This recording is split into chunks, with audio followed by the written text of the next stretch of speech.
Lily, the caretaker's daughter, was literally run off her feet. Hardly had she brought one gentleman into the little pantry behind the office on the ground floor and helped him off with his overcoat than the wheezy hall door bell clanged again and she had to scamper along the bare hallway to let in another guest. It was well for her she had not to attend to the ladies also. But Miss Kate and Miss Julia had thought of that and had converted the bathroom upstairs into a ladies' dressing room. Miss Kate and Miss Julia were there, gossiping and laughing and fussing, walking after each other to the head of the stairs, peering down over the banisters and calling down to Lily to ask her who had come. It was always a great affair, the Mrs. Morkan's annual dance. Everybody who knew them came to it, members of the family, old friends of the family, the members of Julia's choir, any of Kate's pupils that were grown up enough, and even some of Mary Jane's pupils too. Never once had it fallen flat. For years and years it had gone off in splendid style as long as anyone could remember, ever since Kate and Julia, after the death of their brother Pat, had left the house in Stoneybatter and taken Mary Jane, their only niece, to live with them in the dark gaunt house on Usher's Island, the upper part of which they had rented from Mr. Fulham, the corn factor on the ground floor. That was a good 30 years ago if it was a day. Mary Jane, who was then a little girl in short clothes, was now the main prop of the household, for she had the organ in Haddington Road. She had been through the academy and gave a pupils' concert every year in the upper room of the anti-ant concert rooms. Many of her pupils belonged to the better class families on the Kingstown and Docky line. Old as they were, her aunts also did their share. Julia, though she was quite grey, was still the leading soprano in Adam and Eve's, and Kate, being too feeble to go about much, gave music lessons to beginners on the old square piano in the back room. Lily, the caretaker's daughter, did housemaid's work for them. Though their life was modest, they believed in eating well, the best of everything, diamond-boned sirloins, 3-shilling tea, and the best bottled stout. But Lily seldom made a mistake in the orders, so that she got on well with her 3 mistresses. They were fussy, that was all. But the only thing they would not stand was back answers. Of course they had good reason to be fussy on such a night. And then it was long after 10 o'clock and yet there was no sign of Gabriel and his wife. Besides, they were dreadfully afraid that Freddie Malins might turn up screwed. They would not wish for worlds that any of Mary Jane's pupils should see him under the influence, and when he was like that it was sometimes very hard to manage him. Freddie Malins always came late, but they wondered what could be keeping Gabriel, and that was what brought them every 2 minutes to the banisters to ask Lily had Gabriel or Freddie come. "Oh, Mr. Conroy," said Lily to Gabriel when she opened the door for him, "Miss Kate and Miss Julia thought you were never coming." "Good night, Mrs. Conroy." "I'll engage they did," said Gabriel, "but they forget that my wife here takes 3 mortal hours to dress herself." He stood on the mat, scraping the snow from his galoshes, while Lily led his wife to the foot of the stairs and called out, "Miss Kate, here's Mrs. Conroy." Kate and Julia came toddling down the dark stairs at once. Both of them kissed Gabriel's wife, said she must be perished alive, and asked was Gabriel with her. "Here I am as right as the mail, Aunt Kate." "Go on up." "I'll follow," called out Gabriel from the dark. He continued scraping his feet vigorously while the 3 women went upstairs, laughing, to the ladies' dressing room. A light fringe of snow lay like a cape on the shoulders of his overcoat and like toe-caps on the toes of his galoshes, and, as the buttons of his overcoat slipped with a squeaking noise through the snow-stiffened frieze, a cold, fragrant air from out of doors escaped from crevices and folds. "Is it snowing again, Mr. Conroy?" asked Lily. She had preceded him into the pantry to help him off with his overcoat. Gabriel smiled at the 3 syllables she had given his surname and glanced at her. She was a slim, growing girl, pale in complexion and with hay-colored hair. The gas in the pantry made her look still paler. Gabriel had known her when she was a child and used to sit on the lowest step nursing a rag doll. "Yes, Lily," he answered, "and I think we're in for a night of it." He looked up at the pantry ceiling, which was shaking with the stamping and shuffling of feet on the floor above, listened for a moment to the piano and then glanced at the girl, who was folding his overcoat carefully at the end of a shelf. "Tell me, Lily," he said in a friendly tone, "do you still go to school?" "Oh no, sir," she answered. "I'm done schooling this year and more." "Oh, then," said Gabriel gaily, "I suppose we'll be going to your wedding one of these fine days with your young man, eh?" The girl glanced back at him over her shoulder and said with great bitterness, "The men that is now is only all palaver and what they can get out of you." Gabriel colored as if he felt he had made a mistake and, without looking at her, kicked off his galoshes and flicked actively with his muffler at his patent leather shoes. He was a stout, tallish young man. The high color of his cheeks pushed upwards even to his forehead, where it scattered itself in a few formless patches of pale red, and on his hairless face there scintillated restlessly the polished lenses and the bright gilt rims of the glasses which screened his delicate and restless eyes. His glossy black hair was parted in the middle and brushed in a long curve behind his ears, where it curled slightly beneath the groove left by his hat. When he had flicked luster into his shoes, he stood up and pulled his waistcoat down more tightly on his plump body. Then he took a coin rapidly from his pocket. "Oh, Lily," he said, thrusting it into her hands, "it's Christmas time, isn't it? Here's a little." He walked rapidly towards the door. "Oh no, sir," cried the girl, following him. "Really, sir, I wouldn't take it." "Christmas time." "Christmas time," said Gabriel, almost trotting to the stairs and waving his hand to her in deprecation. The girl, seeing that he had gained the stairs, called out after him, "Well, thank you, sir." He waited outside the drawing-room door until the waltz should finish, listening to the skirts that swept against it and to the shuffling of feet. He was still discomposed by the girl's bitter and sudden retort. It had cast a gloom over him which he tried to dispel by arranging his cuffs and the bows of his tie. He then took from his waistcoat pocket a little paper and glanced at the headings he had made for his speech. He was undecided about the lines from Robert Browning, for he feared they would be above the heads of his hearers. Some quotation that they would recognize from Shakespeare or from the melodies would be better. The indelicate clacking of the men's heels and the shuffling of their soles reminded him that their grade of culture differed from his.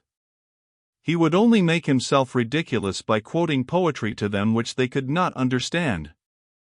They would think that he was airing his superior education. He would fail with them just as he had failed with the girl in the pantry. He had taken up a wrong tone. His whole speech was a mistake from first to last, an utter failure. Just then his aunts and his wife came out of the ladies' dressing room. His aunts were two small plainly dressed old women. Aunt Julia was an inch or so the taller. Her hair, drawn low over the tops of her ears, was gray, and gray also, with darker shadows, was her large flaccid face. Though she was stout in build and stood erect, her slow eyes and parted lips gave her the appearance of a woman who did not know where she was or where she was going. Aunt Kate was more vivacious. Her face, healthier than her sister's, was all puckers and creases, like a shriveled red apple, and her hair, braided in the same old-fashioned way, had not lost its ripe nut color. They both kissed Gabriel frankly. He was their favorite nephew, the son of their dead elder sister, Ellen, who had married T.E.J. Conroy of the Port and Docks. "Greta tells me you're not going to take a cab back to Monkstown tonight, Gabriel," said Aunt Kate. "No," said Gabriel, turning to his wife, "we had quite enough of that last year, hadn't we? Don't you remember, Aunt Kate, what a cold Greta got out of it? Cab windows rattling all the way, and the east wind blowing in after we passed Marion. Very jolly it was. Greta caught a dreadful cold." Aunt Kate frowned severely and nodded her head at every word. "Quite right, Gabriel, quite right," she said. "You can't be too careful." "But as for Greta there," said Gabriel, "she'd walk home in the snow if she were let." Mrs. Conroy laughed. "Don't mind him, Aunt Kate," she said. "He's really an awful bother, what with green shades for Tom's eyes at night and making him do the dumbbells, and forcing Eva to eat the stirabout. The poor child. And she simply hates the sight of it. Oh, but you'll never guess what he makes me wear now." She broke out into a peal of laughter and glanced at her husband, whose admiring and happy eyes had been wandering from her dress to her face and hair. The two aunts laughed heartily too, for Gabriel's solicitude was a standing joke with them. "Galoshes," said Mrs. Conroy. "That's the latest. Whenever it's wet underfoot I must put on my galoshes. Tonight even he wanted me to put them on, but I wouldn't. The next thing he'll buy me will be a diving suit." Gabriel laughed nervously and patted his tie reassuringly while Aunt Kate nearly doubled herself, so heartily did she enjoy the joke. The smile soon faded from Aunt Julia's face and her mirthless eyes were directed towards her nephew's face. After a pause she asked, "And what are galoshes, Gabriel?" "Galoshes, Julia," exclaimed her sister. "Goodness me, don't you know what galoshes are? You wear them over your boots, Greta, isn't it?" "Yes," said Mrs. Conroy. "Gutta percha things. We both have a pair now. Gabriel says everyone wears them on the continent." "Oh, on the continent," murmured Aunt Julia, nodding her head slowly. Gabriel knitted his brows and said, as if he were slightly angered, "It's nothing very wonderful, but Greta thinks it very funny because she says the word reminds her of Christy minstrels." "But tell me, Gabriel," said Aunt Kate, with brisk tact. "Of course, you've seen about the room," Greta was saying. "Oh, the room is all right," replied Gabriel. "I've taken one in the Gresham." "To be sure," said Aunt Kate, "by far the best thing to do." "And the children, Greta, you're not anxious about them?" "Oh, for one night," said Mrs. Conroy. "Besides, Bessie will look after them." "To be sure," said Aunt Kate again. "What a comfort it is to have a girl like that, one you can depend on. There's that Lily, I'm sure I don't know what has come over her lately. She's not the girl she was at all." Gabriel was about to ask his aunt some questions on this point, but she broke off suddenly to gaze after her sister, who had wandered down the stairs and was craning her neck over the banisters.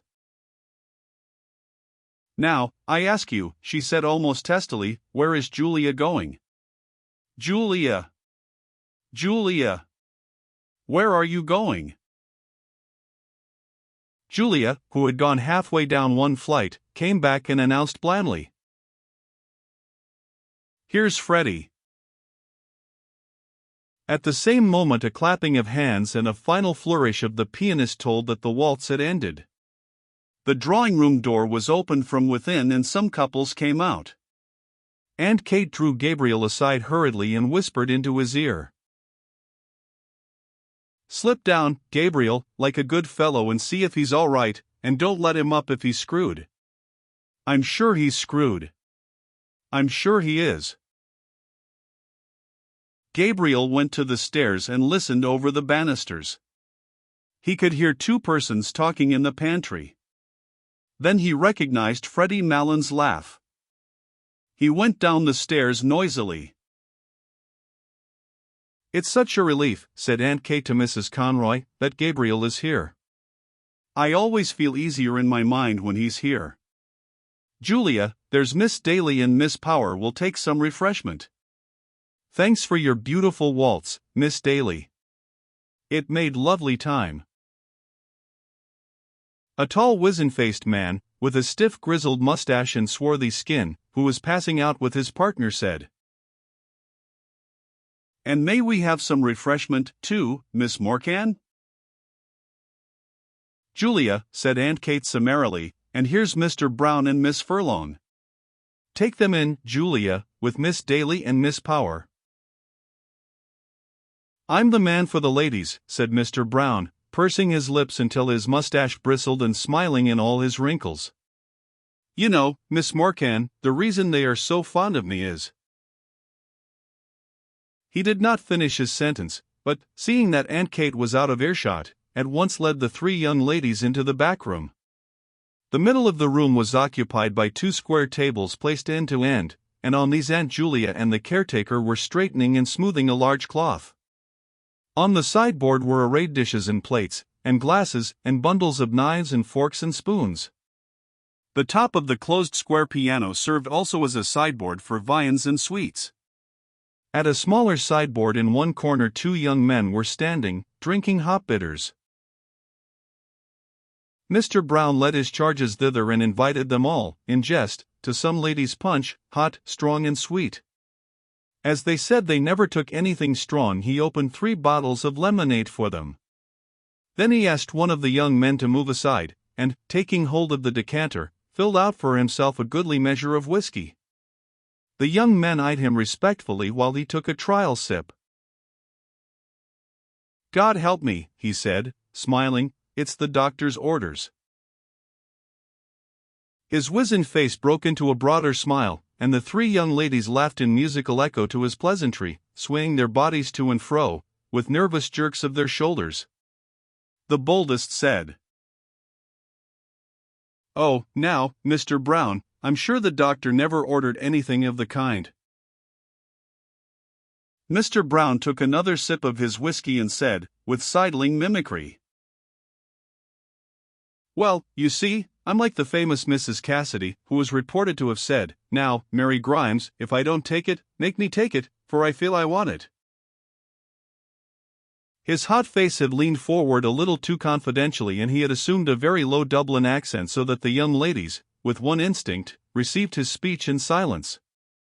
Miss Furlong, who was one of Mary Jane's pupils, asked Miss Daly what was the name of the pretty waltz she had played, and Mr. Brown, seeing that he was ignored, turned promptly to the 2 young men who were more appreciative.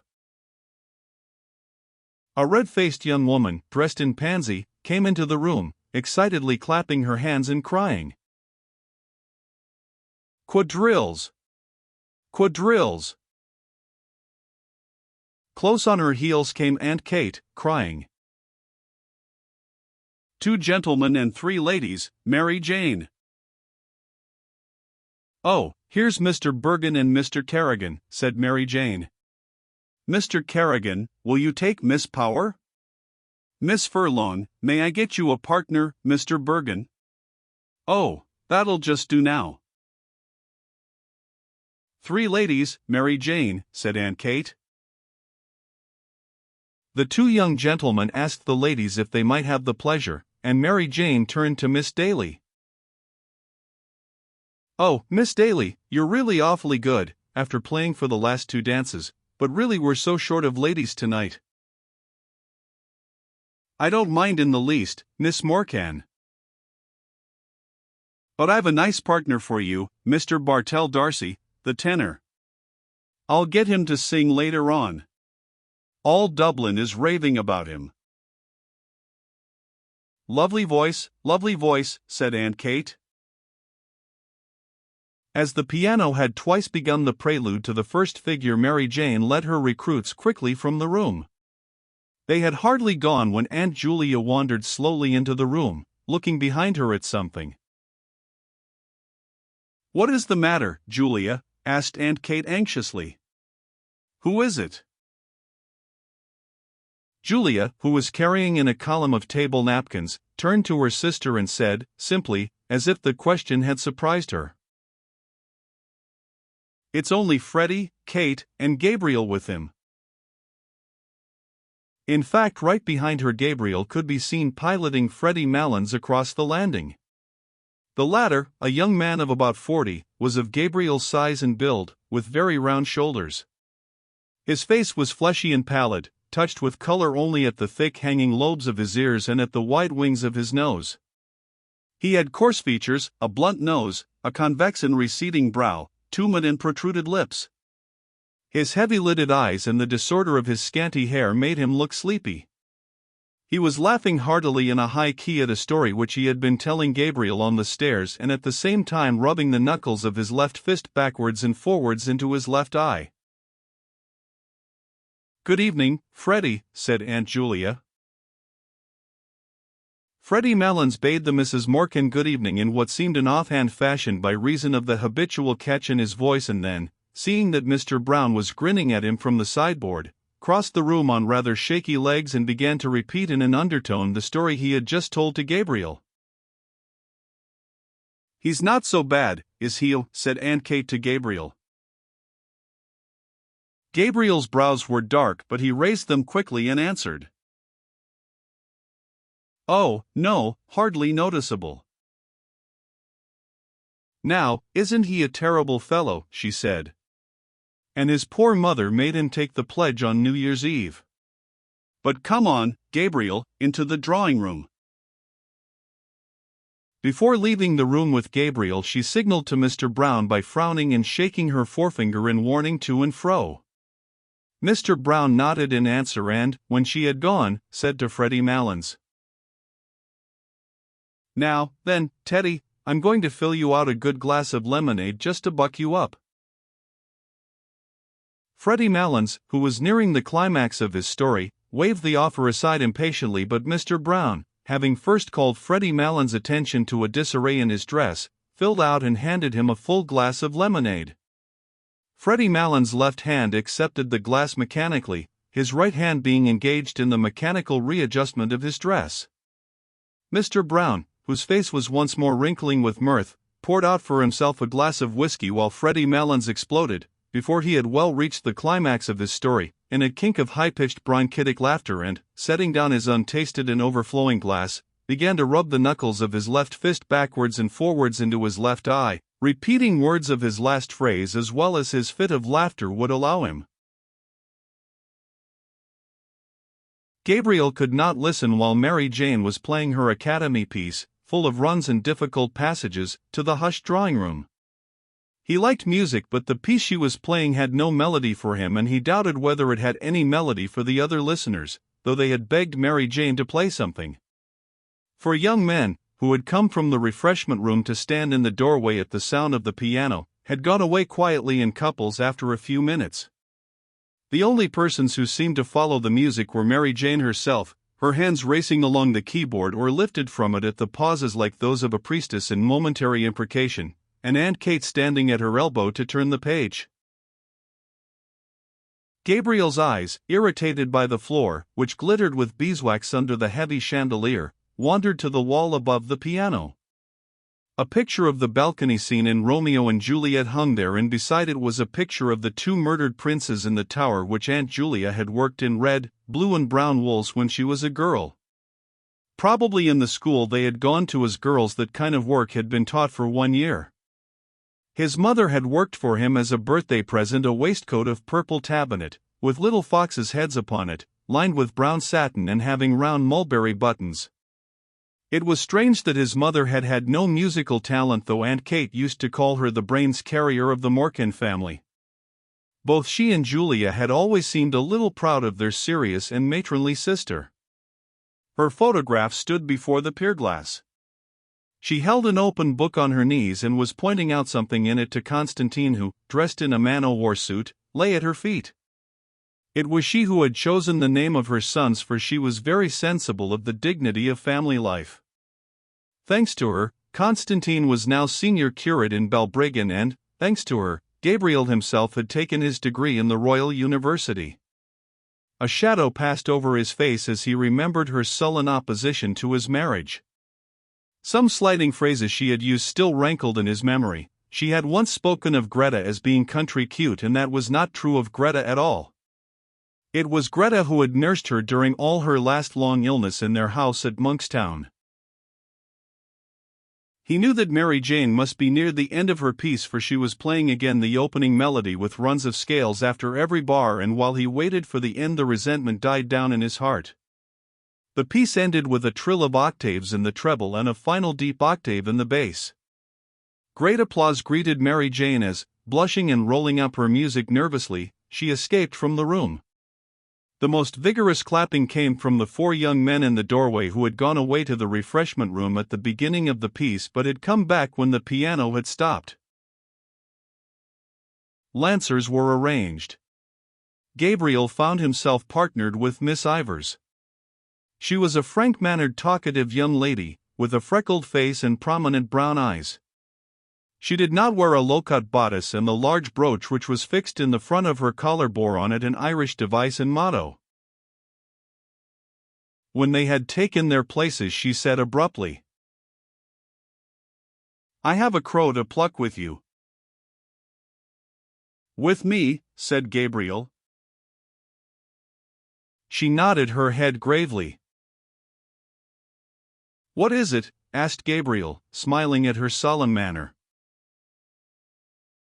"Who is G.C.?" answered Miss Ivors, turning her eyes upon him. Gabriel colored and was about to knit his brows, as if he did not understand, when she said bluntly, "Oh, innocent Amy. I have found out that you write for the Daily Express. Now, aren't you ashamed of yourself?"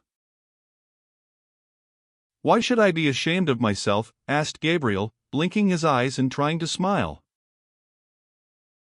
"Well, I'm ashamed of you," said Miss Ivors frankly. "To say you'd write for a paper like that. I didn't think you were a West Briton." A look of perplexity appeared on Gabriel's face. It was true that he wrote a literary column every Wednesday in the Daily Express, for which he was paid 15 shillings. But that did not make him a West Briton, surely. The books he received for review were almost more welcome than the paltry cheque. He loved to feel the covers and turn over the pages of newly printed books. Nearly every day when his teaching in the college was ended, he used to wander down the quays to the second-hand booksellers, to Hickey's on Bachelor's Walk, to Webb's or Massey's on Aston's Quay, or to Oclohisius in the by-street. He did not know how to meet her charge. He wanted to say that literature was above politics. But they were friends of many years' standing, and their careers had been parallel, first at the university and then as teachers. He could not risk a grandiose phrase with her. He continued blinking his eyes and trying to smile, and murmured lamely that he saw nothing political in writing reviews of books. When their turn to cross had come, he was still perplexed and inattentive.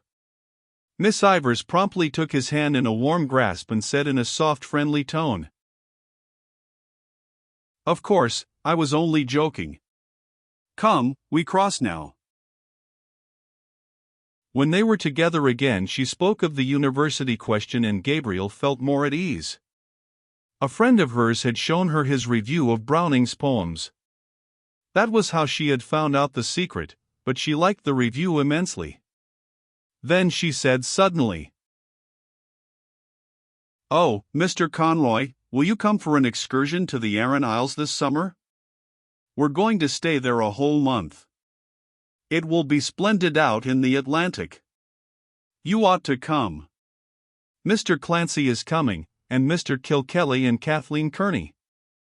It would be splendid for Greta too if she'd come. She's from Connaught, isn't she?" "Her people are," said Gabriel shortly. "But you will come, won't you?" said Miss Ivors, laying her warm hand eagerly on his arm. "The fact is," said Gabriel, "I have just arranged to go." "Go where?" asked Miss Ivors. "Well, you know, every year I go for a cycling tour with some fellows and so." "But where?" asked Miss Ivors. "Well, we usually go to France or Belgium or perhaps Germany," said Gabriel awkwardly. "And why do you go to France and Belgium," said Miss Ivors, "instead of visiting your own land?" Well, said Gabriel, it's partly to keep in touch with the languages and partly for a change. And haven't you your own language to keep in touch with? Irish, asked Miss Ivors. Well, said Gabriel, if it comes to that, Irish is not my language. Their neighbors had turned to listen to the cross-examination.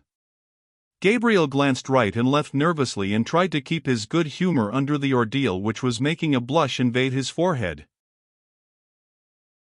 And haven't you your own land to visit, continued Miss Ivors, that you know nothing of, your own people, and your own country?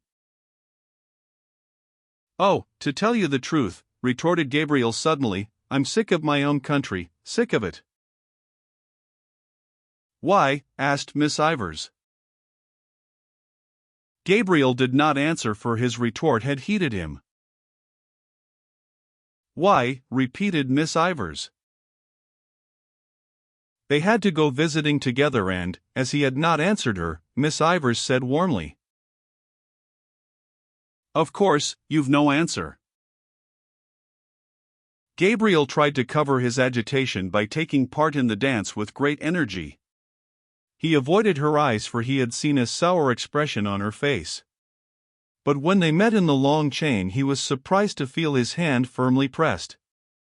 She looked at him from under her brows for a moment quizzically until he smiled.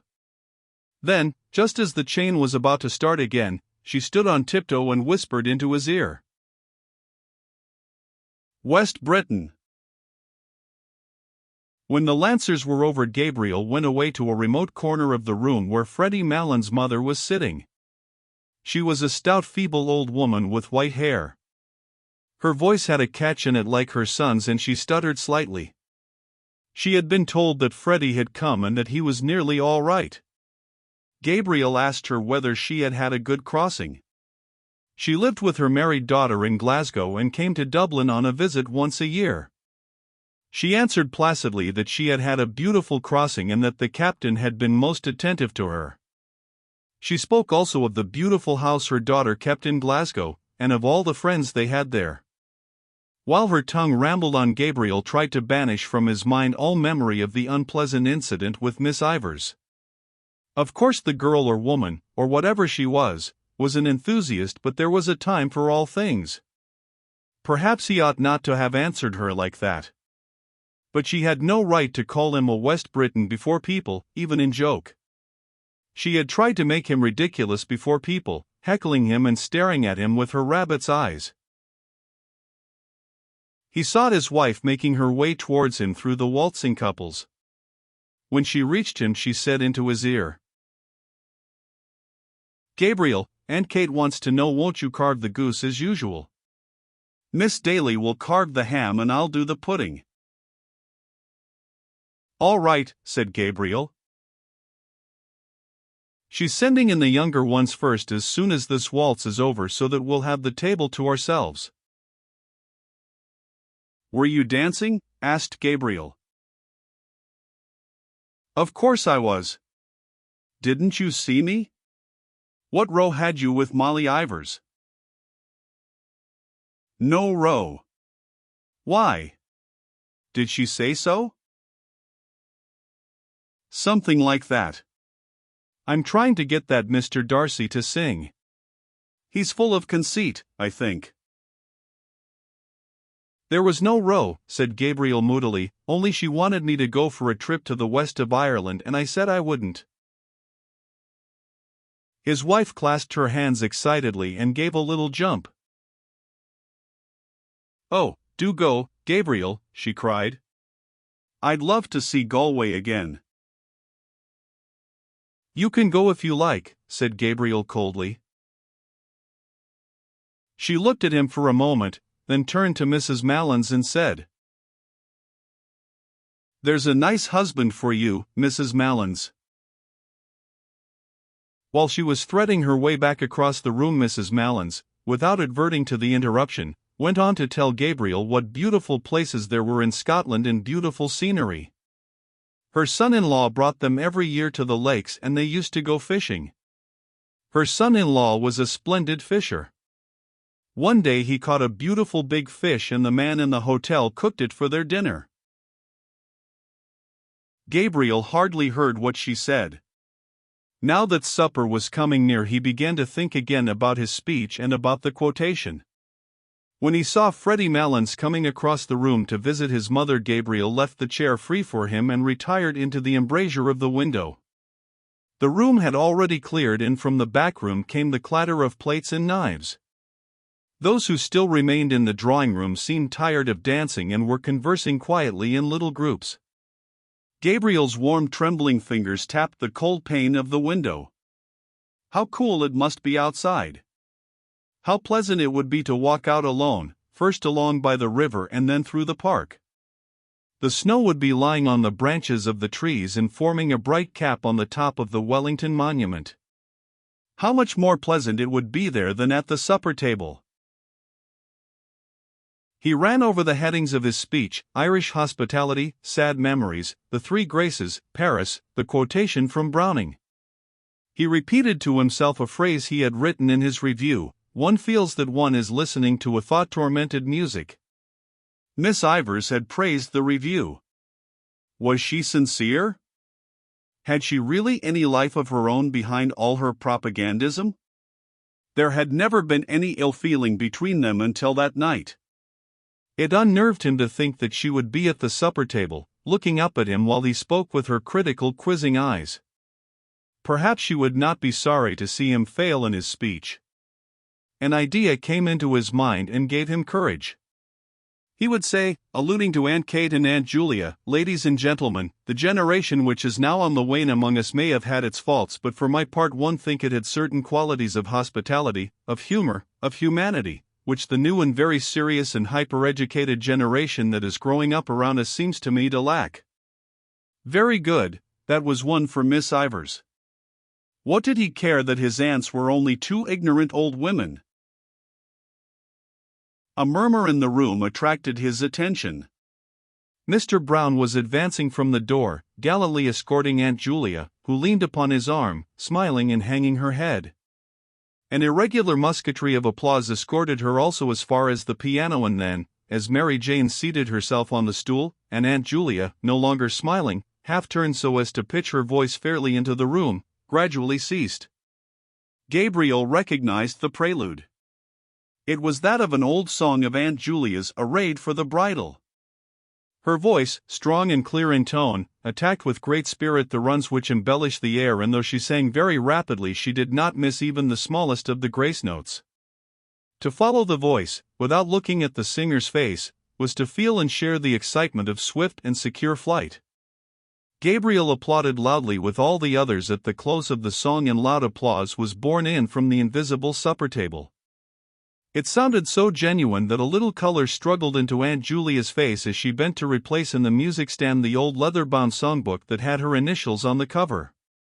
Freddie Malins, who had listened with his head perched sideways to hear her better, was still applauding when everyone else had ceased and talking animatedly to his mother, who nodded her head gravely and slowly in acquiescence. At last, when he could clap no more, he stood up suddenly and hurried across the room to Aunt Julia, whose hand he seized and held in both his hands, shaking it when words failed him or the catch in his voice proved too much for him. "I was just telling my mother," he said, "I never heard you sing so well, never. No, I never heard your voice so good as it is tonight. Now. Would you believe that now? That's the truth. Upon my word and honor, that's the truth. I never heard your voice sound so fresh and so clear and fresh, never." Aunt Julia smiled broadly and murmured something about compliments as she released her hand from his grasp. Mr. Brown extended his open hand towards her and said to those who were near him in the manner of a showman introducing a prodigy to an audience, "Miss Julia Morcan, my latest discovery." He was laughing very heartily at this himself when Freddie Malins turned to him and said, "Well, Brown, if you're serious you might make a worse discovery. All I can say is I never heard her sing half so well as long as I am coming here. And that's the honest truth." "Neither did I," said Mr. Brown. "I think her voice has greatly improved." Aunt Julia shrugged her shoulders and said with meek pride, "30 years ago I hadn't a bad voice as voices go." "I often told Julia," said Aunt Kate emphatically, "that she was simply thrown away in that choir. But she never would be said by me." She turned as if to appeal to the good sense of the others against a refractory child while Aunt Julia gazed in front of her, a vague smile of reminiscence playing on her face. "No," continued Aunt Kate, "she wouldn't be said or led by anyone, slaving there in that choir night and day, 6 o'clock on Christmas morning. And all for what?" "Well, isn't it for the honor of God, Aunt Kate?" asked Mary Jane, twisting round on the piano stool and smiling. Aunt Kate turned fiercely on her niece and said, "I know all about the honor of God, Mary Jane, but I think it's not at all honorable for the Pope to turn out the women out of the choirs that have slaved there all their lives and put little whippersnappers of boys over their heads. I suppose it is for the good of the church if the Pope does it. But it's not just, Mary Jane, and it's not right." She had worked herself into a passion and would have continued in defense of her sister, for it was a sore subject with her, but Mary Jane, seeing that all the dancers had come back, intervened pacifically. "Now, Aunt Kate, you're giving scandal to Mr. Brown, who is of the other persuasion." Aunt Kate turned to Mr. Brown, who was grinning at this allusion to his religion, and said hastily, "Oh, I don't question the Pope's being right. I'm only a stupid old woman and I wouldn't presume to do such a thing. But there's such a thing as common everyday politeness and gratitude. And if I were in Julia's place I'd tell that Father Healy straight up to his face." "And besides, Aunt Kate," said Mary Jane, "we really are all hungry, and when we are hungry we are all very quarrelsome." "And when we are thirsty we are also quarrelsome," added Mr. Brown. "So that we had better go to supper," said Mary Jane, and finish the discussion afterwards. On the landing outside the drawing-room, Gabriel found his wife and Mary Jane trying to persuade Miss Ivors to stay for supper. But Miss Ivors, who had put on her hat and was buttoning her cloak, would not stay. She did not feel in the least hungry and she had already overstayed her time. "But only for 10 minutes, Molly," said Mrs. Conroy. "That won't delay you." "To take a pick itself," said Mary Jane, "after all your dancing." "I really couldn't," said Miss Ivors. "I am afraid you didn't enjoy yourself at all," said Mary Jane hopelessly. "Ever so much, I assure you," said Miss Ivors, "but you really must let me run off now." "But how can you get home?" asked Mrs. Conroy. "Oh, it's only 2 steps up the quay." Gabriel hesitated a moment and said, "If you will allow me, Miss Ivors, I'll see you home if you are really obliged to go." But Miss Ivors broke away from them. "I won't hear of it," she cried. "For goodness sake go in to your suppers and don't mind me. I'm quite well able to take care of myself." "Well, you're the comical girl, Molly," said Mrs. Conroy frankly. "Beanek lib," cried Miss Ivors, with a laugh, as she ran down the staircase. Mary Jane gazed after her, a moody, puzzled expression on her face, while Mrs. Conroy leaned over the banisters to listen for the hall door. Gabriel asked himself was he the cause of her abrupt departure. But she did not seem to be in ill humor, she had gone away laughing. He stared blankly down the staircase. At the moment Aunt Kate came toddling out of the supper room, almost wringing her hands in despair. "Where is Gabriel?" she cried. "Where on earth is Gabriel? There's everyone waiting in there, stage to let, and nobody to carve the goose." Here I am, Aunt Kate, cried Gabriel, with sudden animation, ready to carve a flock of geese, if necessary. A fat brown goose lay at one end of the table, and at the other end, on a bed of creased paper strewn with sprigs of parsley, lay a great ham, stripped of its outer skin and peppered over with crust crumbs, a neat paper frill round its shin, and beside this was a round of spiced beef. Between these rival ends ran parallel lines of side dishes, 2 little minsters of jelly, red and yellow, a shallow dish full of blocks of blancmange and red jam, a large green leaf-shaped dish with a stalk-shaped handle, on which lay bunches of purple raisins and peeled almonds, a companion dish on which lay a solid rectangle of Smyrna figs, a dish of custard topped with grated nutmeg, a small bowl full of chocolates and sweets wrapped in gold and silver papers, and a glass vase in which stood some tall celery stalks. In the center of the table there stood, as sentries to a fruit stand which upheld a pyramid of oranges and American apples, 2 squat old-fashioned decanters of cut glass, one containing port and the other dark sherry.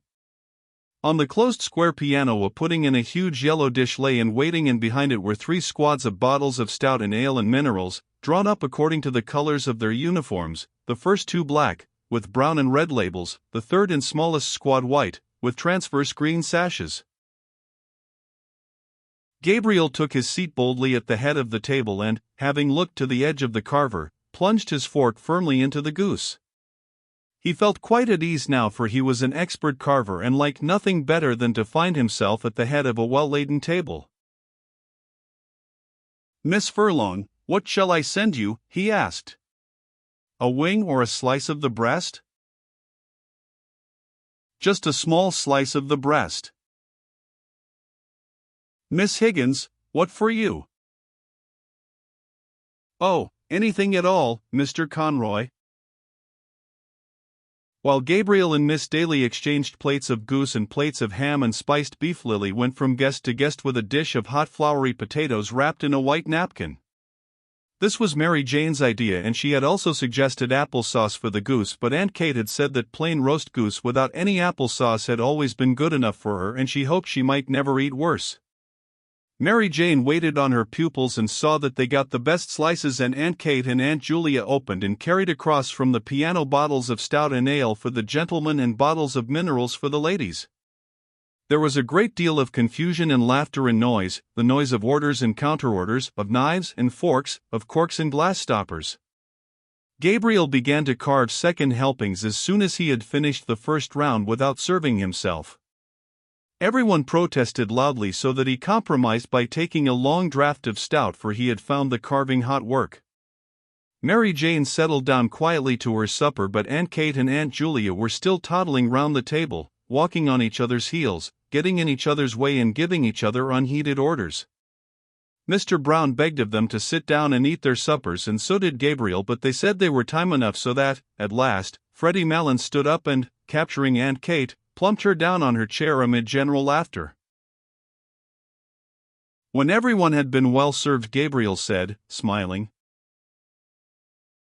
"Now, if anyone wants a little more of what vulgar people call stuffing, let him or her speak." A chorus of voices invited him to begin his own supper, and Lily came forward with 3 potatoes which she had reserved for him. "Very well," said Gabriel amiably, as he took another preparatory draught, "kindly forget my existence, ladies and gentlemen, for a few minutes." He set to his supper and took no part in the conversation with which the table covered Lily's removal of the plates. The subject of talk was the opera company which was then at the Theatre Royal. Mr. Bartell Darcy, the tenor, a dark-complexioned young man with a smart mustache, praised very highly the leading contralto of the company, but Miss Furlong thought she had a rather vulgar style of production. Freddie Malins said there was a Negro chieftain singing in the second part of the Gaiety pantomime who had one of the finest tenor voices he had ever heard. "Have you heard him?" he asked Mr. Bartell Darcy across the table. "No," answered Mr. Bartell Darcy carelessly.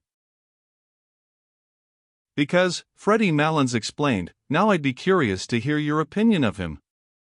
I think he has a grand voice."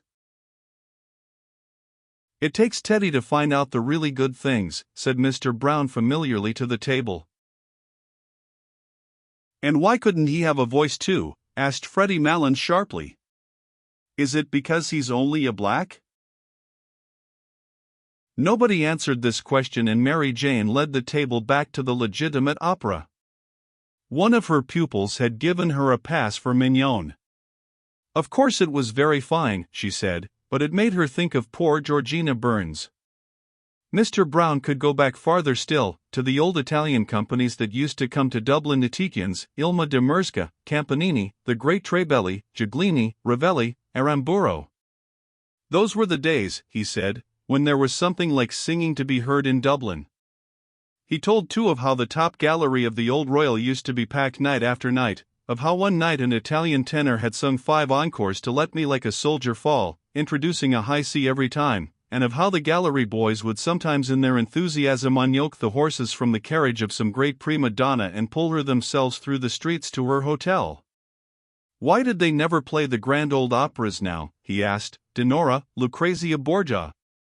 Because they could not get the voices to sing them, that was why.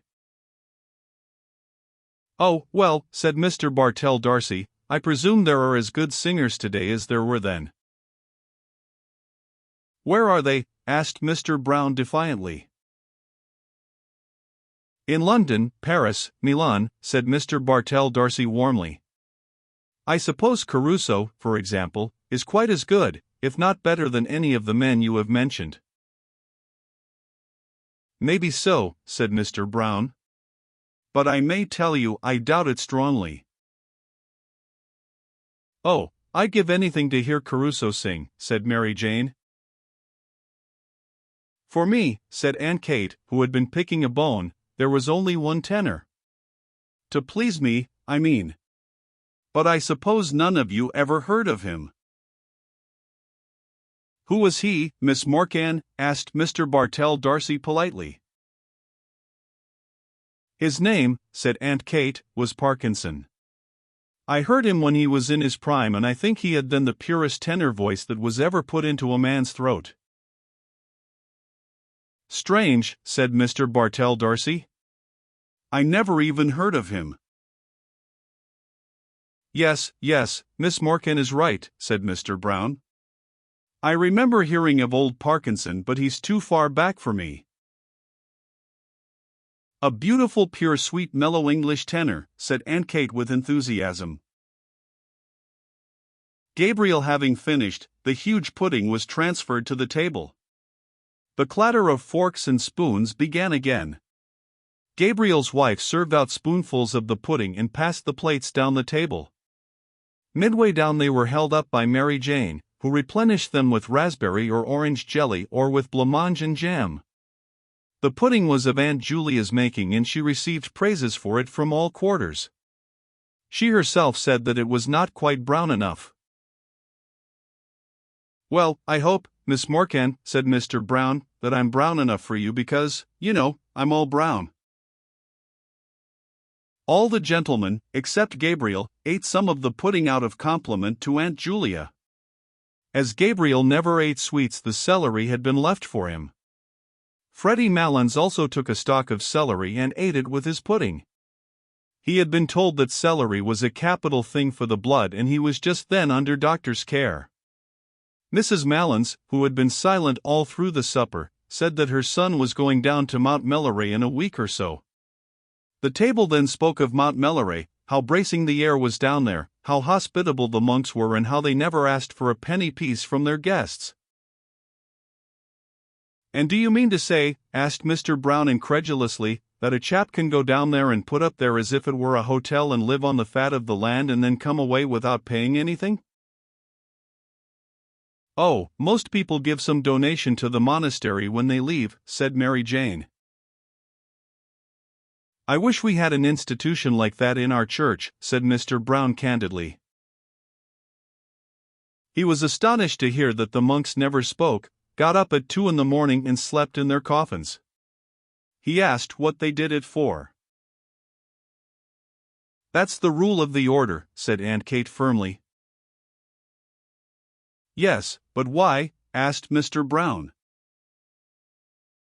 Aunt Kate repeated that it was the rule, that was all. Mr. Brown still seemed not to understand. Freddie Malins explained to him, as best he could, that the monks were trying to make up for the sins committed by all the sinners in the outside world.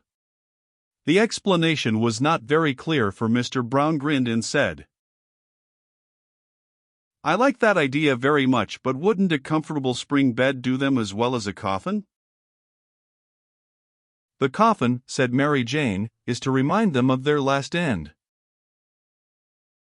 As the subject had grown lugubrious, it was buried in a silence of the table, during which Mrs. Malins could be heard saying to her neighbor in an indistinct undertone, "They are very good men, the monks, very pious men." The raisins and almonds and figs and apples and oranges and chocolates and sweets were now passed about the table, and Aunt Julia invited all the guests to have either port or sherry. At first Mr. Bartell D'Arcy refused to take either, but one of his neighbors nudged him and whispered something to him, upon which he allowed his glass to be filled. Gradually, as the last glasses were being filled, the conversation ceased. A pause followed, broken only by the noise of the wine and by unsettlings of chairs. The Misses Morcan, all three, looked down at the tablecloth. Someone coughed once or twice, and then a few gentlemen patted the table gently as a signal for silence. The silence came, and Gabriel pushed back his chair. The patting at once grew louder in encouragement and then ceased altogether. Gabriel leaned his 10 trembling fingers on the tablecloth and smiled nervously at the company. Meeting a row of upturned faces, he raised his eyes to the chandelier. The piano was playing a waltz tune, and he could hear the skirts sweeping against the drawing-room door. People, perhaps, were standing in the snow on the quay outside, gazing up at the lighted windows and listening to the waltz music. The air was pure there. In the distance lay the park, where the trees were weighted with snow. The Wellington Monument wore a gleaming cap of snow that flashed westward over the white field of 15 acres. He began. "Ladies and gentlemen, it has fallen to my lot this evening, as in years past, to perform a very pleasing task, but a task for which I am afraid my poor powers as a speaker are all too inadequate." "No, no," said Mr. Brown. "But, however that may be, I can only ask you tonight to take the will for the deed, and to lend me your attention for a few moments while I endeavor to express to you in words what my feelings are on this occasion. Ladies and gentlemen, it is not the first time that we have gathered together under this hospitable roof, around this hospitable board. It is not the first time that we have been the recipients, or perhaps, I had better say, the victims, of the hospitality of certain good ladies." He made a circle in the air with his arm and paused. Everyone laughed or smiled at Aunt Kate and Aunt Julia and Mary Jane, who all turned crimson with pleasure. Gabriel went on more boldly. "I feel more strongly with every recurring year that our country has no tradition which does it so much honor and which it should guard so jealously as that of its hospitality. It is a tradition that is unique as far as my experience goes, and I have visited not a few places abroad, among the modern nations. Some would say, perhaps, that with us it is rather a failing than anything to be boasted of. But granted even that, it is, to my mind, a princely failing, and one that I trust will long be cultivated among us. Of one thing, at least, I am sure. As long as this one roof shelters the good ladies aforesaid, and I wish from my heart it may do so for many and many a long year to come, the tradition of genuine warm-hearted courteous Irish hospitality, which our forefathers have handed down to us and which we in turn must hand down to our descendants, is still alive among us." A hearty murmur of assent ran round the table. It shot through Gabriel's mind that Miss Ivors was not there and that she had gone away discourteously, and he said with confidence in himself, "Ladies and gentlemen, a new generation is growing up in our midst, a generation actuated by new ideas and new principles. It is serious and enthusiastic for these new ideas, and its enthusiasm, even when it is misdirected, is, I believe, in the main sincere. But we are living in a skeptical and, if I may use the phrase, a thought-tormented age, and sometimes I fear that this new generation, educated or hyper-educated as it is, will lack those qualities of humanity, of hospitality, of kindly humor which belonged to an older day. Listening tonight to the names of all those great singers of the past, it seemed to me, I must confess, that we were living in a less spacious age. Those days might, without exaggeration, be called spacious days, and if they are gone beyond recall, let us hope, at least, that in gatherings such as this we shall still speak of them with pride and affection, still cherish in our hearts the memory of those dead and gone great ones whose fame the world will not willingly let die. "Here, here," said Mr. Brown loudly. "But yet," continued Gabriel, his voice falling into a softer inflection, "there are always in gatherings such as this sadder thoughts that will recur to our minds, thoughts of the past, of youth, of changes, of absent faces that we miss here tonight. Our path through life is strewn with many such sad memories, and were we to brood upon them always, we could not find the heart to go on bravely with our work among the living. We have all of us living duties and living affections which claim, and rightly claim, our strenuous endeavors. Therefore, I will not linger on the past. I will not let any gloomy moralising intrude upon us here tonight. Here we are gathered together for a brief moment from the bustle and rush of our everyday routine. We are met here as friends, in the spirit of good fellowship, as colleagues, also to a certain extent, in the true spirit of camaraderie, and as the guests of, what shall I call them, the three graces of the Dublin musical world." The table burst into applause and laughter at this allusion. Aunt Julia vainly asked each of her neighbors in turn to tell her what Gabriel had said. "He says we are the three graces, Aunt Julia," said Mary Jane. Aunt Julia did not understand, but she looked up, smiling, at Gabriel, who continued in the same vein. "Ladies and gentlemen,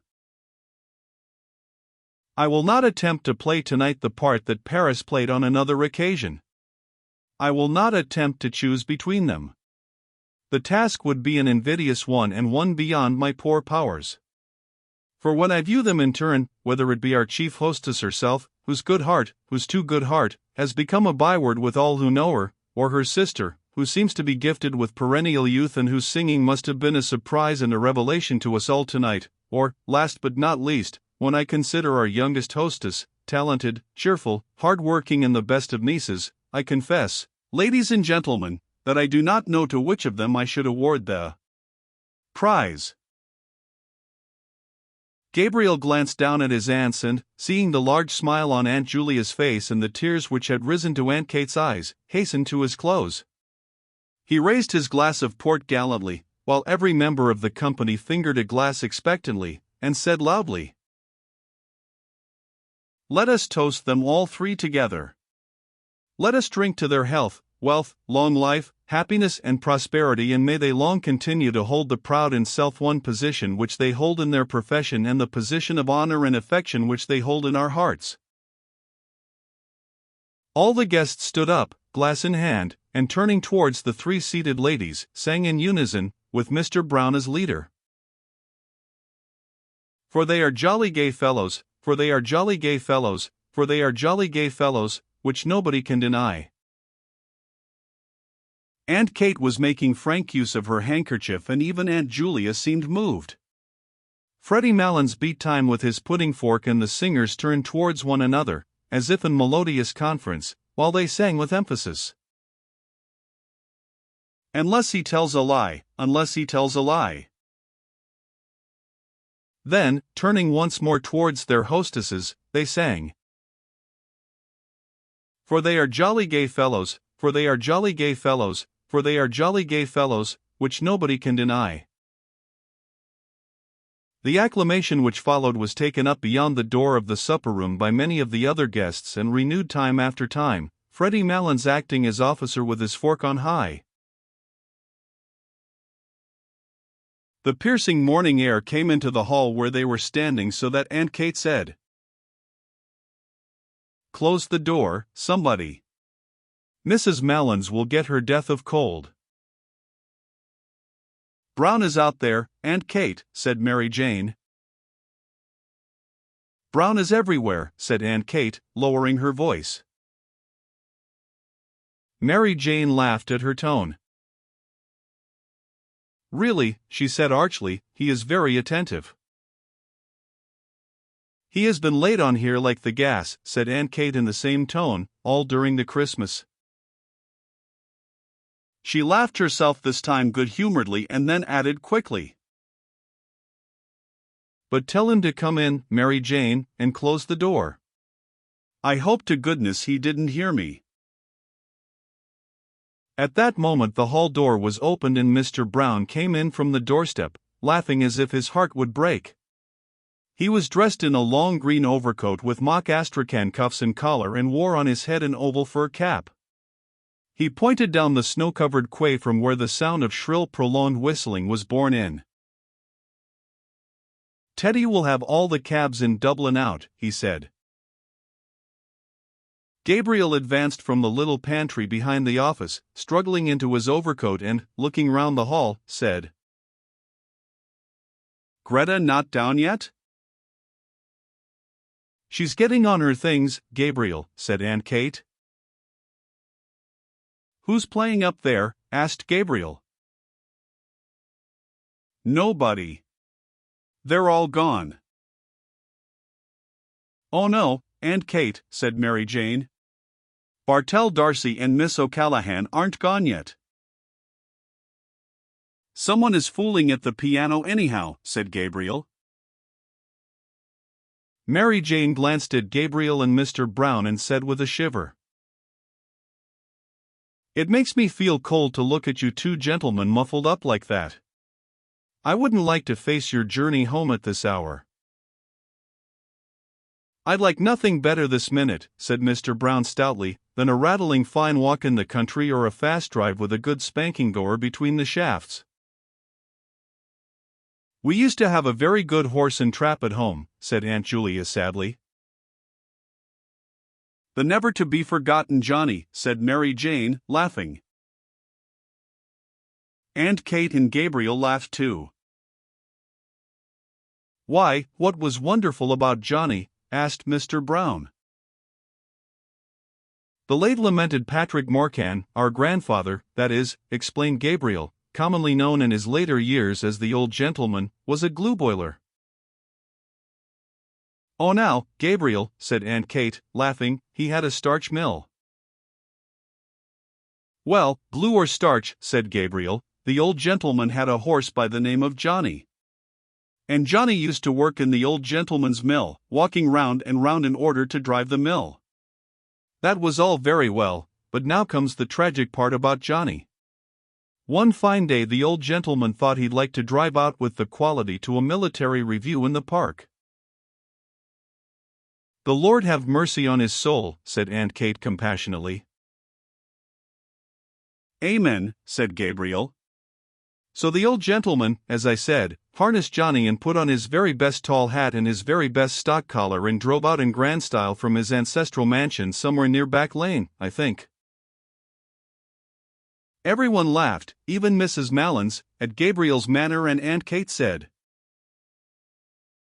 Oh now, Gabriel, he didn't live in Back Lane, really. Only the mill was there. Out from the mansion of his forefathers, continued Gabriel, he drove with Johnny. And everything went on beautifully until Johnny came in sight of King Billy's statue, and whether he fell in love with the horse King Billy sits on or whether he thought he was back again in the mill, anyhow he began to walk round the statue. Gabriel paced in a circle round the hall in his galoshes amid the laughter of the others. Round and round he went, said Gabriel, and the old gentleman, who was a very pompous old gentleman, was highly indignant. Go on, sir. What do you mean, sir? Johnny. Johnny. Most extraordinary conduct. Can't understand the horse. The peal of laughter which followed Gabriel's imitation of the incident was interrupted by a resounding knock at the hall door. Mary Jane ran to open it and let in Freddie Malins. Freddie Malins, with his hat well back on his head and his shoulders humped with cold, was puffing and steaming after his exertions. "I can only get one cab," he said. "Oh, we'll find another along the quay," said Gabriel. "Yes," said Aunt Kate. "Better not keep Mrs. Malins standing in the draft." Mrs. Malins was helped down the front steps by her son and Mr. Brown and, after many maneuvers, hoisted into the cab. Freddie Malins clambered in after her and spent a long time settling her on the seat, Mr. Brown helping him with advice. At last she was settled comfortably and Freddie Malins invited Mr. Brown into the cab.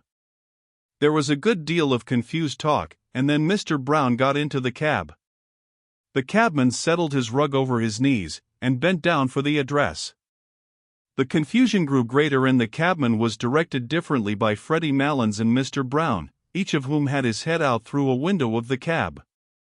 The difficulty was to know where to drop Mr. Brown along the route, and Aunt Kate, Aunt Julia, and Mary Jane helped the discussion from the doorstep with cross-directions and contradictions and abundance of laughter. As for Freddie Malins, he was speechless with laughter. He popped his head in and out of the window every moment to the great danger of his hat, and told his mother how the discussion was progressing, till at last Mr. Brown shouted to the bewildered cabman above the din of everybody's laughter. "Do you know Trinity College?" "Yes, sir," said the cabman. "Well, drive bang up against Trinity College gates," said Mr. Brown, "and then we'll tell you where to go. You understand now?" "Yes, sir," said the cabman. "Make like a bird for Trinity College." "Right, sir," said the cabman. The horse was whipped up and the cab rattled off along the quay amid a chorus of laughter and adieus. Gabriel had not gone to the door with the others. He was in a dark part of the hall gazing up the staircase. A woman was standing near the top of the first flight, in the shadow also. He could not see her face, but he could see the terracotta and salmon-pink panels of her skirt which the shadow made appear black and white. It was his wife. She was leaning on the banisters, listening to something. Gabriel was surprised at her stillness and strained his ear to listen also. But he could hear little save the noise of laughter and dispute on the front steps, a few chords struck on the piano and a few notes of a man's voice singing. He stood still in the gloom of the hall, trying to catch the air that the voice was singing and gazing up at his wife. There was grace and mystery in her attitude as if she were a symbol of something. He asked himself, what is a woman standing on the stairs in the shadow, listening to distant music, a symbol of? If he were a painter he would paint her in that attitude. Her blue felt hat would show off the bronze of her hair against the darkness and the dark panels of her skirt would show off the light ones. Distant music he would call the picture if he were a painter. The hall door was closed, and Aunt Kate, Aunt Julia, and Mary Jane came down the hall, still laughing. "Well, isn't Freddie terrible?" said Mary Jane. "He's really terrible." Gabriel said nothing but pointed up the stairs towards where his wife was standing. Now that the hall door was closed, the voice and the piano could be heard more clearly. Gabriel held up his hand for them to be silent. The song seemed to be in the old Irish tonality and the singer seemed uncertain both of his words and of his voice. The voice, made plaintive by distance and by the singer's hoarseness, faintly illuminated the cadence of the air with words expressing grief. "Oh, the rain falls on my heavy locks and the dew wets my skin, my babe lies cold." "Oh," exclaimed Mary Jane. "It's Bartell D'Arcy singing and he wouldn't sing all the night." "Oh, I'll get him to sing a song before he goes." "Oh do, Mary Jane," said Aunt Kate. Mary Jane brushed past the others and ran to the staircase, but before she reached it the singing stopped and the piano was closed abruptly. "Oh, what a pity," she cried. "Is he coming down, Greta?" Gabriel heard his wife answer yes and saw her come down towards them. A few steps behind her were Mr. Bartell D'Arcy and Miss O'Callaghan. "Oh, Mr. Darcy," cried Mary Jane, "it's downright mean of you to break off like that when we were all in raptures listening to you."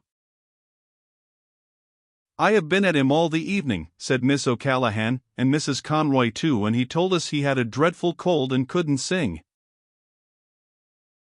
"Oh, Mr. Darcy," said Aunt Kate, "now that was a great fib to tell." "Can't you see that I'm as hoarse as a crow?" said Mr. Darcy roughly. He went into the pantry hastily and put on his overcoat. The others, taken aback by his rude speech, could find nothing to say. Aunt Kate wrinkled her brows and made signs to the others to drop the subject. Mr. Darcy stood swathing his neck carefully and frowning. "It's the weather," said Aunt Julia, after a pause. "Yes, everybody has colds," said Aunt Kate readily, "everybody." "They say," said Mary Jane, "we haven't had snow like it for 30 years, and I read this morning in the newspapers that the snow is general all over Ireland." "I love the look of snow," said Aunt Julia sadly. "So do I," said Miss O'Callaghan. "I think Christmas is never really Christmas unless we have the snow on the ground." "But poor Mr. Darcy doesn't like the snow," said Aunt Kate, smiling. Mr. Darcy came from the pantry, fully swathed and buttoned, and in a repentant tone told them the history of his cold. Everyone gave him advice and said it was a great pity and urged him to be very careful of his throat in the night air. Gabriel watched his wife, who did not join in the conversation. She was standing right under the dusty fanlight, and the flame of the gas lit up the rich bronze of her hair, which he had seen her drying at the fire a few days before. She was in the same attitude and seemed unaware of the talk about her. At last she turned towards them, and Gabriel saw that there was color on her cheeks and that her eyes were shining. A sudden tide of joy went leaping out of his heart. "Mr. Darcy," she said, "what is the name of that song you were singing?" "It's called The Lass of Aughrim," said Mr. Darcy, "but I couldn't remember it properly." "Why? Do you know it?" "The Lass of Aughrim," she repeated. "I couldn't think of the name." "It's a very nice air," said Mary Jane. "I'm sorry you were not in voice tonight." "Now, Mary Jane," said Aunt Kate, "don't annoy Mr. Darcy." "I won't have him annoyed." Seeing that all were ready to start, she shepherded them to the door, where good night was said. "Well, good night, Aunt Kate, and thanks for the pleasant evening." "Good night, Gabriel." "Good night, Greta." "Good night, Aunt Kate, and thanks ever so much." "Good night, Aunt Julia." "Oh, good night, Greta, I didn't see you." "Good night, Mr. Darcy." "Good night, Miss O'Callaghan." "Good night, Miss Morcan." "Good night, again." "Good night, all. Safe home." "Good night." "Good night." The morning was still dark. A dull yellow light brooded over the houses and the river, and the sky seemed to be descending. It was slushy underfoot, and only streaks and patches of snow lay on the roofs, on the parapets of the quay and on the area railings. The lamps were still burning redly in the murky air, and, across the river, the palace of the Four Courts stood out menacingly against the heavy sky. She was walking on before him with Mr. Bartell D'Arcy, her shoes in a brown parcel tucked under one arm and her hands holding her skirt up from the slush. She had no longer any grace of attitude, but Gabriel's eyes were still bright with happiness. The blood went bounding along his veins, and the thoughts went rioting through his brain, proud, joyful, tender, valorous. She was walking on before him so lightly and so erect that he longed to run after her noiselessly, catch her by the shoulders and say something foolish and affectionate into her ear. She seemed to him so frail that he longed to defend her against something and then to be alone with her. Moments of their secret life together burst like stars upon his memory. A heliotrope envelope was lying beside his breakfast cup and he was caressing it with his hand. Birds were twittering in the ivy and the sunny web of the curtain was shimmering along the floor. He could not eat for happiness.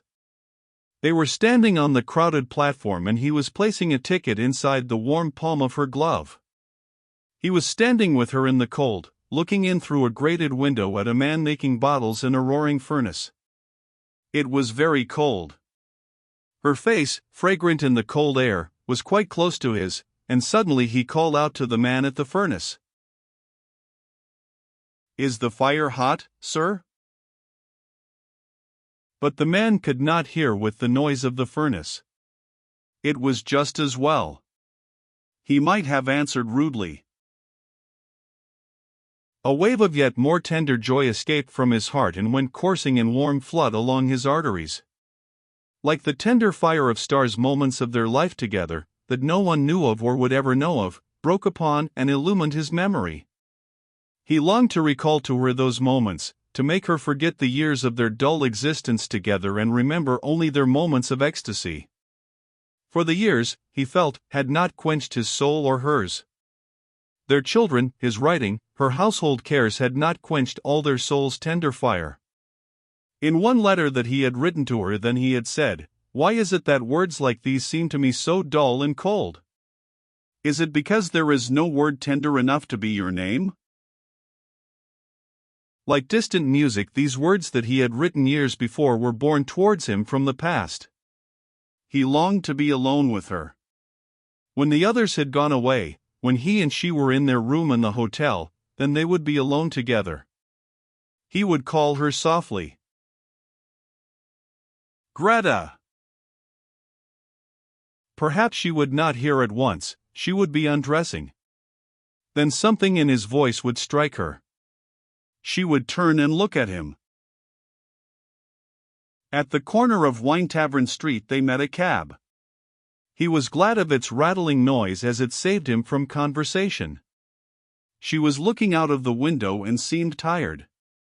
The others spoke only a few words, pointing out some building or street. The horse galloped along wearily under the murky morning sky, dragging his old rattling box after his heels, and Gabriel was again in a cab with her, galloping to catch the boat, galloping to their honeymoon. As the cab drove across O'Connell Bridge, Miss O'Callaghan said, "They say you never cross O'Connell Bridge without seeing a white horse." "I see a white man this time," said Gabriel. "Where?" asked Mr. Bartell D'Arcy. Gabriel pointed to the statue, on which lay patches of snow. Then he nodded familiarly to it and waved his hand. "Good night, Dan," he said gaily. When the cab drew up before the hotel, Gabriel jumped out and, in spite of Mr. Bartell D'Arcy's protest, paid the driver. He gave the man a shilling over his fare. The man saluted and said, "A prosperous new year to you, sir." "The same to you," said Gabriel cordially. She leaned for a moment on his arm and getting out of the cab and while standing at the curbstone, bidding the others good night. She leaned lightly on his arm, as lightly as when she had danced with him a few hours before. He had felt proud and happy then, happy that she was his, proud of her grace and wifely carriage. But now, after the kindling again of so many memories, the first touch of her body, musical and strange and perfumed, sent through him a keen pang of lust. Under cover of her silence he pressed her arm closely to his side, and, as they stood at the hotel door, he felt that they had escaped from their lives and duties, escaped from home and friends and run away together with wild and radiant hearts to a new adventure. An old man was dozing in a great hooded chair in the hall. He lit a candle in the office and went before them to the stairs. They followed him in silence, their feet falling in soft thuds on the thickly carpeted stairs. She mounted the stairs behind the porter, her head bowed in the ascent, her frail shoulders curved as with a burden, her skirt girt tightly about her. He could have flung his arms about her hips and held her still, for his arms were trembling with desire to seize her, and only the stress of his nails against the palms of his hands held the wild impulse of his body in check.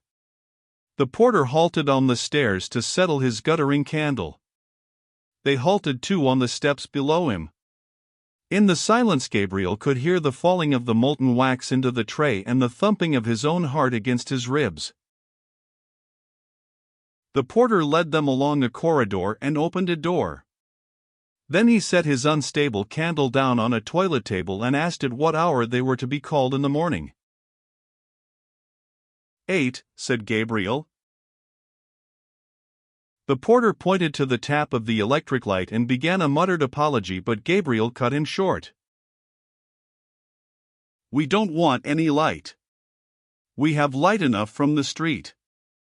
And I say, he added, pointing to the candle, you might remove that handsome article, like a good man. The porter took up his candle again, but slowly, for he was surprised by such a novel idea. Then he mumbled good night and went out. Gabriel shot the lock to. A ghostly light from the street lamp lay in a long shaft from one window to the door. Gabriel threw his overcoat and hat on a couch and crossed the room towards the window. He looked down into the street in order that his emotion might calm a little. Then he turned and leaned against a chest of drawers with his back to the light. She had taken off her hat and cloak and was standing before a large swinging mirror, unhooking her waist. Gabriel paused for a few moments, watching her, and then said, Greta! She turned away from the mirror slowly and walked along the shaft of light towards him. Her face looked so serious and weary that the words would not pass Gabriel's lips. No, it was not the moment yet. You looked tired, he said. I am a little, she answered. You don't feel ill or weak? No, tired, that's all. She went on to the window and stood there, looking out. Gabriel waited again, and then, fearing that diffidence was about to conquer him, he said abruptly, By the way, Greta. What is it? You know that poor fellow Malins? He said quickly. Yes. What about him? Well, poor fellow, he's a decent sort of chap after all, continued Gabriel in a false voice. He gave me back that sovereign I lent him, and I didn't expect it, really. It's a pity he wouldn't keep away from that Brown, because he's not a bad fellow, really. He was trembling now with annoyance. Why did she seem so abstracted? He did not know how he could begin. Was she annoyed, too, about something? If she would only turn to him or come to him of her own accord. To take her as she was would be brutal. No, he must see some ardor in her eyes first. He longed to be master of her strange mood. When did you lend him the £1? She asked, after a pause. Gabriel strove to restrain himself from breaking out into brutal language about the sottish Malins and his £1. He longed to cry to her from his soul, to crush her body against his, to overmaster her. But he said, Oh, at Christmas, when he opened that little Christmas card shop in Henry Street. He was in such a fever of rage and desire that he did not hear her come from the window. She stood before him for an instant, looking at him strangely. Then, suddenly raising herself on tiptoe and resting her hands lightly on his shoulders, she kissed him. You are a very generous person, Gabriel, she said. Gabriel, trembling with delight at her sudden kiss and at the quaintness of her phrase, put his hands on her hair and began smoothing it back, scarcely touching it with his fingers. The washing had made it fine and brilliant.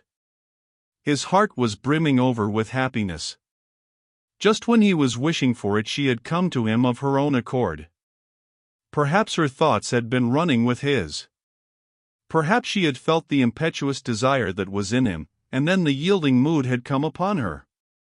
Now that she had fallen to him so easily, he wondered why he had been so diffident.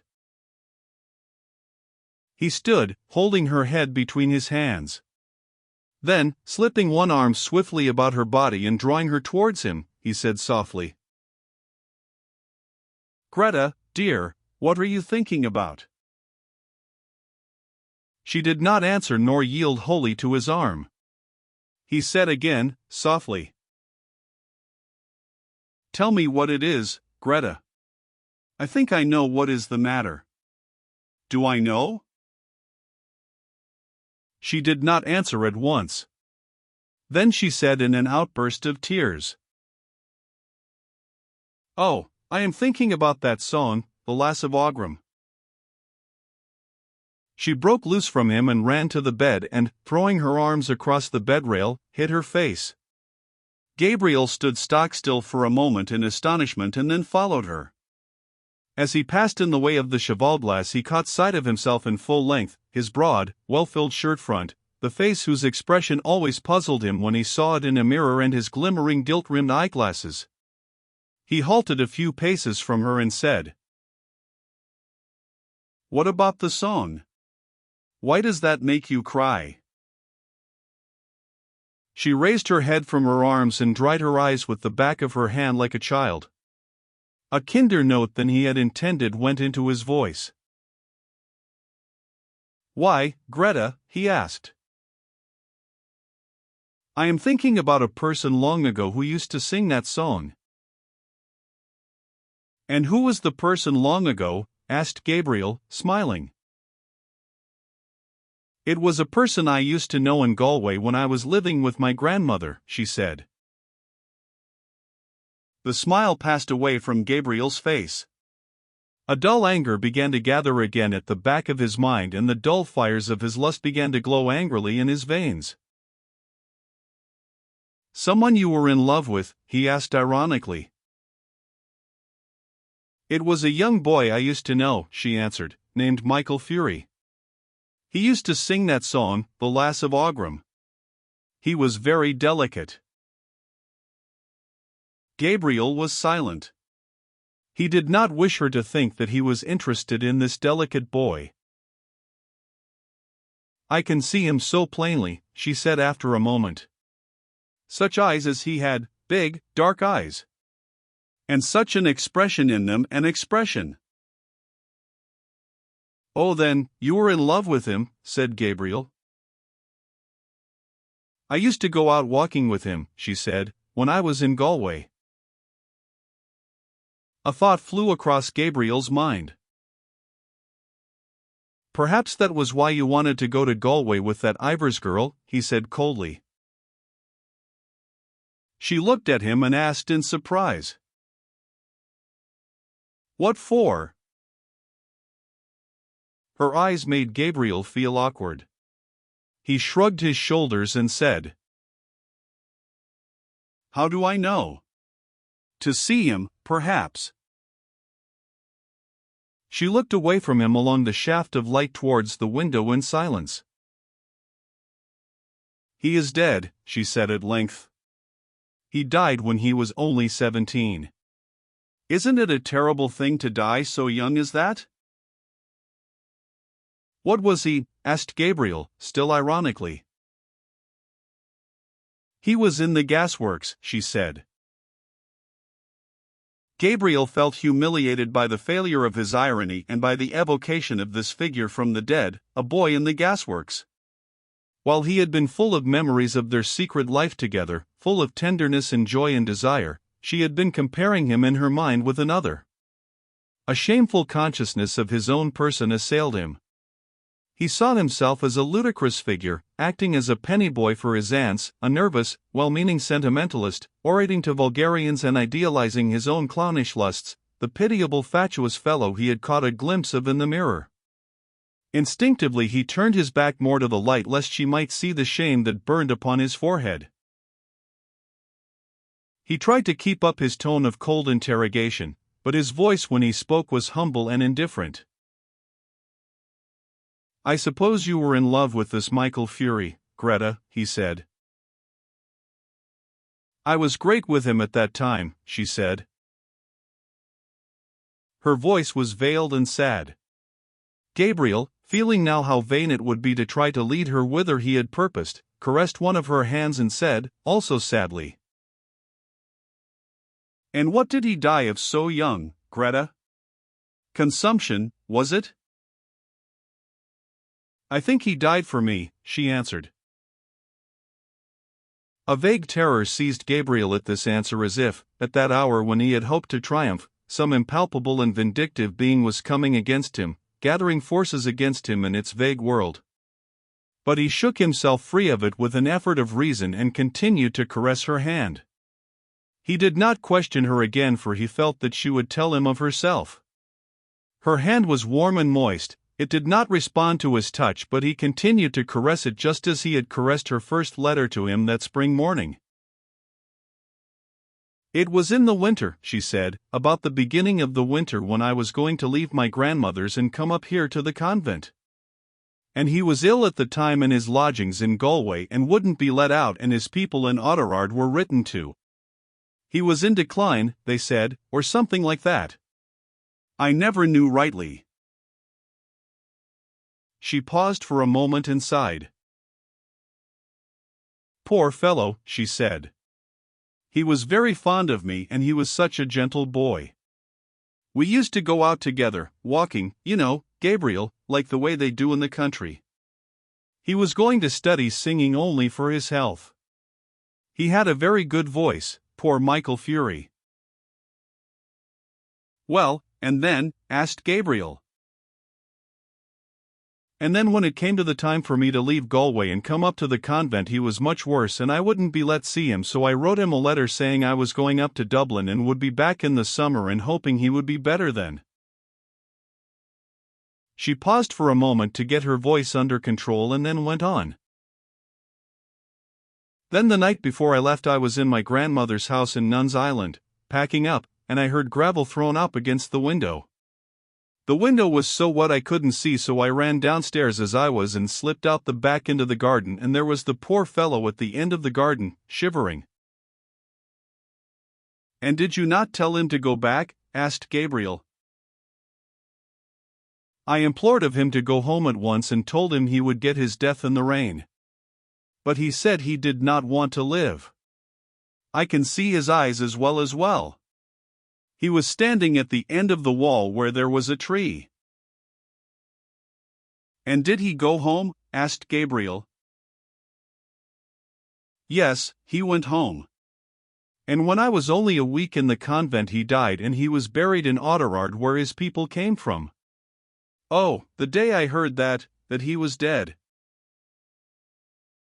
She stopped, choking with sobs, and, overcome by emotion, flung herself face downward on the bed, sobbing in the quilt. Gabriel held her hand for a moment longer, irresolutely, and then, shy of intruding on her grief, let it fall gently and walked quietly to the window. She was fast asleep. Gabriel, leaning on his elbow, looked for a few moments unresentfully on her tangled hair and half-open mouth, listening to her deep-drawn breath.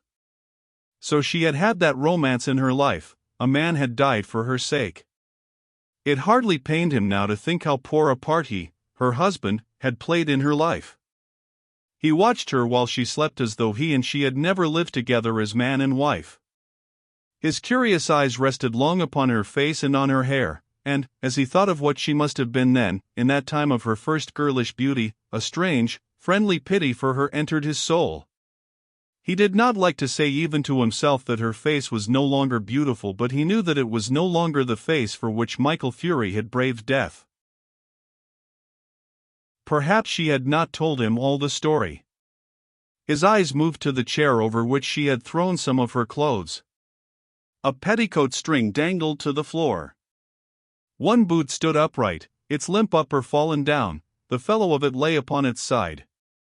He wondered at his riot of emotions of an hour before. From what had it proceeded? From his aunt's supper, from his own foolish speech, from the wine and dancing, the merrymaking when saying good night in the hall, the pleasure of the walk along the river in the snow. Poor Aunt Julia! She, too, would soon be a shade with the shade of Patrick Morcan and his horse. He had caught that haggard look upon her face for a moment when she was singing arrayed for the bridal.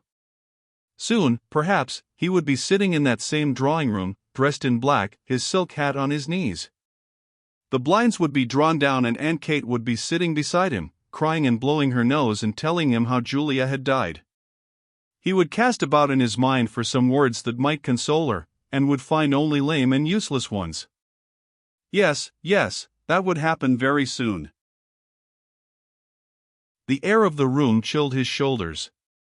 He stretched himself cautiously along under the sheets and lay down beside his wife. One by one they were all becoming shades. Better pass boldly into that other world, in the full glory of some passion, than fade and wither dismally with age. He thought of how she who lay beside him had locked in her heart for so many years that image of her lover's eyes when he had told her that he did not wish to live. Generous tears filled Gabriel's eyes. He had never felt like that himself towards any woman, but he knew that such a feeling must be love. The tears gathered more thickly in his eyes, and in the partial darkness he imagined he saw the form of a young man standing under a dripping tree. Other forms were near. His soul had approached that region where dwell the vast hosts of the dead. He was conscious of, but could not apprehend, their wayward and flickering existence. His own identity was fading out into a grey impalpable world. The solid world itself which these dead had one time reared and lived in was dissolving and dwindling. A few light taps upon the pane made him turn to the window. It had begun to snow again. He watched sleepily the flakes, silver and dark, falling obliquely against the lamplight. The time had come for him to set out on his journey westward. Yes, the newspapers were right, snow was general all over Ireland. It was falling on every part of the dark central plain, on the treeless hills, falling softly upon the bog of Allen and, farther westward, softly falling into the dark mutinous Shannon waves. It was falling, too, upon every part of the lonely churchyard on the hill where Michael Fury lay buried. It lay thickly drifted on the crooked crosses and headstones, on the spears of the little gate, on the barren thorns. His soul swooned slowly as he heard the snow falling faintly through the universe and faintly falling, like the descent of their last end, upon all the living and the dead.